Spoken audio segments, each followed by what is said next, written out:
Quando Jesus veio ao mundo, ele encontrou um ambiente histórico-cultural totalmente preparado para a sua chegada. O apóstolo Paulo percebeu isso e disse que Jesus veio ao mundo na plenitude dos tempos. Isso quer dizer um momento ideal, um momento esperado, um momento programado pelo próprio Deus. Deus preparou pelo menos 3 civilizações para a chegada do Messias: os gregos, os romanos e os judeus. Roma influenciou especialmente na questão política, os gregos na questão intelectual e os judeus na religiosidade. O primeiro século da era cristã é conhecido como período apostólico. Isso porque os apóstolos ainda estavam vivos e batalharam com toda a sua força pela verdade do Evangelho. Paulo e os outros apóstolos convocam a igreja para batalhar pela fé que foi entregue aos santos e a manter intacto o conteúdo do Evangelho. Obviamente, essa não era uma batalha fácil, uma vez que a igreja era extremamente perseguida e os césares odiavam a fé cristã. Nero, por exemplo, incendiou Roma e colocou a culpa nos cristãos. Em consequência disso, os cristãos foram perseguidos e mortos nas arenas. Por outro lado, as perseguições produziram uma igreja purificada, tanto na vida como na doutrina. Durante o período que se seguiu à era apostólica, a igreja esteve sob a espada da perseguição romana. Um nobre exército de mártires partiu para a eternidade sob os rigores da espada, das feras e das ardentes fogueiras. Somente os que realmente eram convertidos se dispunham a pagar tamanho preço pela verdade do Evangelho. Mas mesmo assim, em meio a tantas perseguições, os cristãos aumentaram em número e alcançaram quase metade do Império Romano. Foi um período heróico para a igreja, uma vez que mesmo em meio a circunstâncias adversas, os cristãos viviam o Evangelho e testemunhavam a sua fé. Graças à bravura e à coragem dos pais da igreja, as heresias foram combatidas, o que possibilitou o surgimento da ortodoxia cristã. No entanto, algo aconteceu que mudou para sempre a ética e a teologia da igreja apostólica. No início do IV século, o imperador Constantino se declarou cristão e em 313 promulgou o Edito de Milão. Isso dava liberdade de culto aos cristãos. Os cristãos então foram integrados à sociedade romana. E não demorou para que o cristianismo se tornasse a religião oficial do Estado. Era o início da Igreja Católica Romana. A igreja, até então formada por pessoas de classes mais baixas, foi abrindo espaço entre a aristocracia. Antes que se iniciasse o IV século, os templos pagãos já haviam sido abandonados ou então transformados em templos cristãos. No século IX, não existia na Europa Ocidental quase ninguém que não acreditasse no Deus da Bíblia. Parecia ser o triunfo do cristianismo, mas na realidade, tal popularidade produziu resultados catastróficos para a igreja. Para começar, todos queriam ser membros da igreja e quase todos eram aceitos, tanto os convertidos como os perversos. Homens mundanos e ambiciosos desejavam cargos na igreja a fim de obter influência social e política.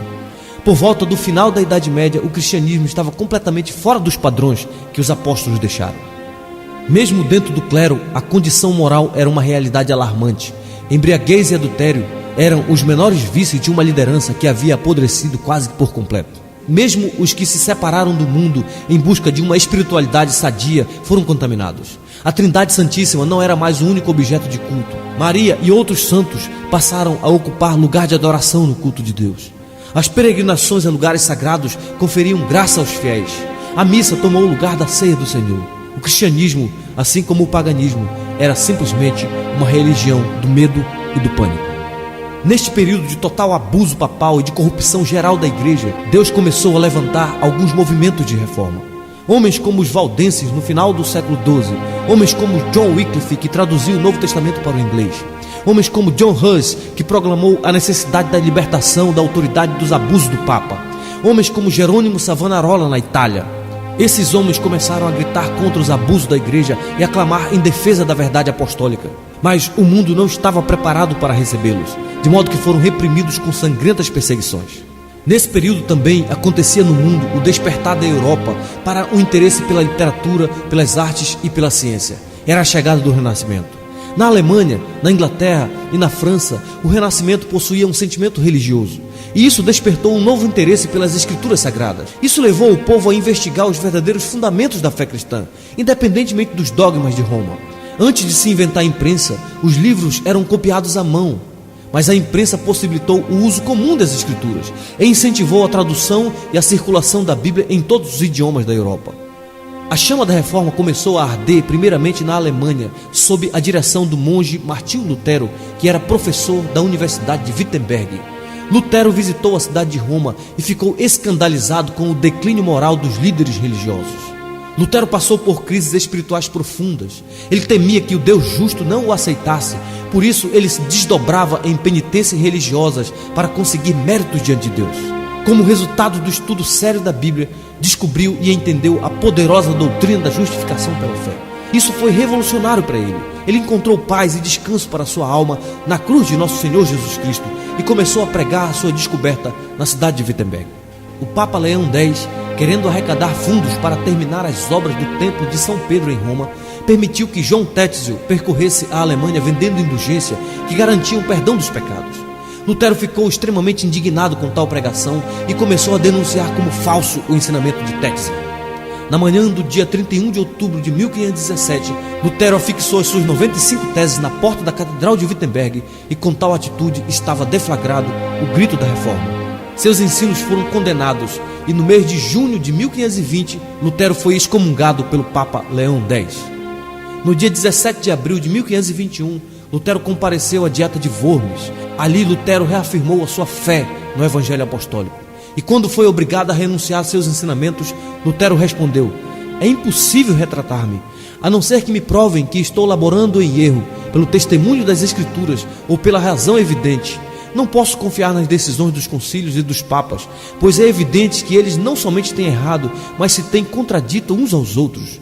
Minha consciência está alicerçada na palavra de Deus e não é seguro nem honesto agir contra a consciência de alguém. Assim, que Deus me ajude. Lutero traduziu o Novo Testamento para a língua alemã e faleceu em 18 de fevereiro de 1546, aos 63 anos de idade. Mas antes de falecer, ele tinha mudado a história. A segunda expressão histórica do protestantismo ficou conhecida como movimento reformado. Esse movimento surgiu especialmente na Suíça. Seus primeiros líderes foram Ulrico Zwingli e João Calvino. No ano de 1522, Zwingli rompeu definitivamente com Roma e tornou-se afamado pregador do verdadeiro evangelho. Zwingli questionou os rituais e as práticas católicas, tais como o jejum da quaresma e o celibato clerical. Casou-se publicamente e em 1525 as missas foram abolidas em Zurique e passou-se a celebrar a ceia do Senhor, mas Zwingli morreu prematuramente. Mas apesar da morte precoce de Zwingli, o movimento reformado continuou sua marcha com o jovem João Calvino. Calvino era francês e converteu-se provavelmente em 1533 e já em 1536 publicou a sua obra mais importante, Instituição da Religião Cristã, ou As Institutas de Calvino. De caminho para Estrasburgo, Calvino teve que fazer um longo desvio passando por Genebra, na Suíça. Essa cidade havia abraçado o protestantismo reformado há apenas 2 meses sob a liderança de Guilherme Farel. Quando Farel soube que Calvino estava na cidade, imediatamente o procurou e implorou que ficasse em Genebra e ajudasse na obra da reforma. Porém, Calvino resistiu a todas as propostas de Farel. Quase em desespero, Farel lhe disse: eu declaro em nome de Deus que se você não nos auxiliar nessa obra do Senhor, o Senhor irá puni-lo por seguir o seu interesse em vez de seguir esse chamado. Calvino ficou extremamente comovido com a ameaça do juízo de Deus e, em obediência ao Senhor, concordou em trabalhar com Farel na difícil tarefa de reformar a cidade de Genebra. Por suas fortes convicções, Calvino se recusou a dar a ceia aos libertinos e, devido a estes e outros conflitos com os magistrados de Genebra, eles foram expulsos da cidade em 1538. A cidade de Genebra entrou em colapso e os magistrados entenderam que precisavam do jovem reformador. Por isso insistiram para que Calvino retornasse à cidade. A princípio, João Calvino não aceitou o convite, mas com a insistência das autoridades, voltou a Genebra em 1541 e começou a sua obra de reforma que abalaria o mundo inteiro. Em 1559, Calvino tornou-se cidadão de Genebra e fundou a Academia de Genebra. Seu grande sonho era transformar Genebra numa cidade cristã modelo. O resultado foi que Genebra tornou-se um grande centro do protestantismo, preparando líderes reformados para toda a Europa e abrigando centenas de refugiados.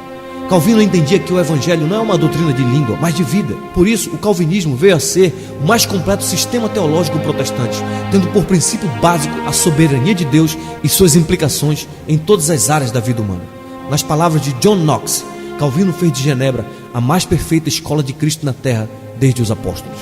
Calvino morreu em 27 de maio de 1564, mas antes de morrer, mudou a história da Europa e de todo o mundo ocidental. Nesse período, a reforma ainda não havia chegado na Inglaterra, e quem deu o passo decisivo foi o rei Henrique VIII. Henrique VIII era casado com a princesa espanhola Catarina de Aragão. Catarina não conseguiu dar-lhe um filho varão, e isso começou a preocupar os estadistas ingleses. Henrique pediu ao Papa Clemente VII que anulasse o seu casamento para que pudesse casar-se com Ana Bolena, mas por razões políticas o Papa negou. O rei então rompeu relações com o Papa e em 1534 o parlamento aprovou o chamado Ato de Supremacia e o rei foi declarado protetor e chefe supremo da Igreja da Inglaterra. Após sua morte, Henrique VIII foi sucedido por seu filho Eduardo VI. Os tutores do jovem aproveitaram para implantar a reforma na Inglaterra e puseram fim às perseguições contra os protestantes. Mas Eduardo era doentio e morreu ainda jovem, sendo sucedido por sua irmã Maria Tudor. Maria era filha de Catarina de Aragão e era uma mulher terrível, tão mal que ficou conhecida como a Sanguinária. Fez de tudo para restabelecer o catolicismo na Inglaterra. Perseguiu os líderes protestantes e em seu governo mais de 300 protestantes sofreram martírio. Os reformados foram expulsos da Inglaterra e muitos se refugiaram em Genebra, Estrasburgo e outras cidades protestantes onde tiveram um contato mais sólido com a teologia calvinista. Na providência de Deus, a Sanguinária morreu e logo subiu ao trono sua irmã Elizabeth I, filha de Ana Bolena. Foi nessa época que a Inglaterra tornou-se definitivamente protestante. Mas o movimento de reforma na Inglaterra cresceu graças aos esforços dos chamados puritanos. Por terem verdadeiramente conhecido a teologia reformada, os puritanos queriam libertar a igreja das superstições papistas. Defendiam uma teologia verdadeiramente apostólica e um governo de igreja verdadeiramente bíblico. Buscavam uma disciplina rígida e uma vida de santidade diante de Deus. Naquela época, os puritanos levavam tão a sério a leitura da palavra que a Inglaterra ficou conhecida como o povo da Bíblia. O alvo dos puritanos era colocar a Bíblia como a única regra de fé e prática. Segundo eles, tudo o que as comunidades precisavam era de um pregador zeloso pela palavra de Deus e nada mais. Por suas fortes convicções, os puritanos foram reprimidos na Inglaterra e muitos deles foram para a América do Norte, onde iniciaram a história da nação americana.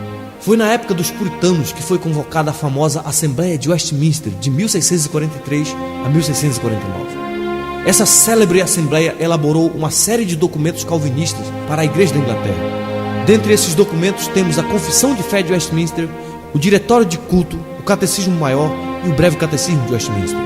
Igrejas reformadas do mundo inteiro, inclusive a Igreja Presbiteriana do Brasil, até hoje adotam esses documentos como expressão da sua fé.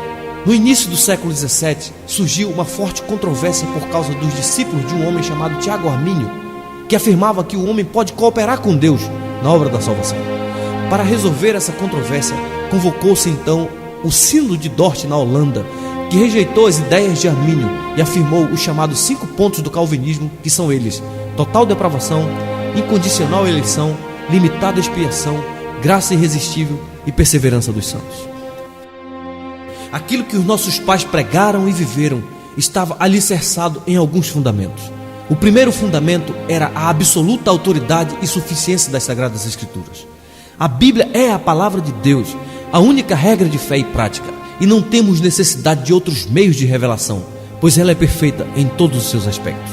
O segundo fundamento dos nossos pais é a absoluta suficiência de Cristo, solos Cristos. Os reformadores nos ensinaram que nossa salvação não depende nem do Papa, nem dos bispos, nem dos santos e nem da intercessão de Maria. Pelo contrário, a salvação é realizada unicamente pela obra mediatória e consumada de Cristo na cruz do Calvário. O terceiro fundamento é a suficiência da soberana graça de Deus.